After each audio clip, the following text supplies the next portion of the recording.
Hi hello नमस्कार. तर आज बनवली कारल्याची भाजी. अजिबात कडू लागणार नाही या पद्धतीने जर भाजी बनवली तर.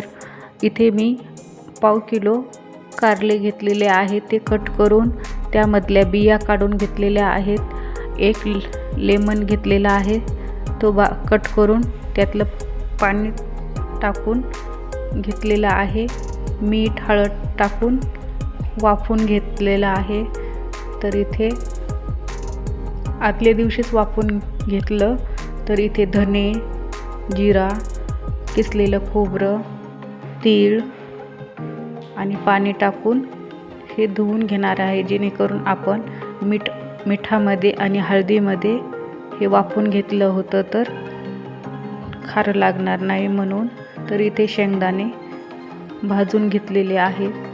धने, खोबरं, तीळ, जिरं हे सुद्धा भाजून घेतलेलं आहे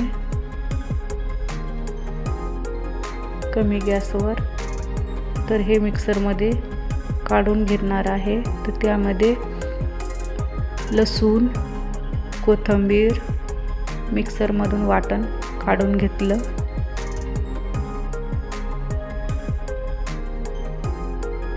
त्यामध्ये लाल तिखट, कांदा लसूण मसाला एकजीव करून थोडंसं पाण्याचं टाकून मिश्रण एकत्र करून घेतलं. मग असं कारल्यामध्ये भरून घ्यायचं.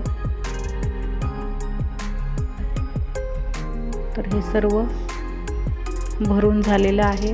तर कढईमध्ये तेल टाकून हे कारले त्यामध्ये परतून घेतले. आपल्याला जेवढं हवं आहे तेवढं पाणी टाकून घ्यायचं. चवीनुसार मीठ टाकलं तर अगदी कमी वेळेत तयार होते ही भाजी. शिजायला पण वेळ लागत नाही, कारण आपण वाफवून घेतलं होतं ना. तर अशा पद्धतीने भाजी तयार आहे. वरतून कोथिंबीर टाकली तर अजिबात कडू लागणार नाही, पण एक पोळी जास्त जाईल अशी ही कडू कारल्याची भाजी. कडू लागणारच नाही. एकदा नक्की बनवून बघा.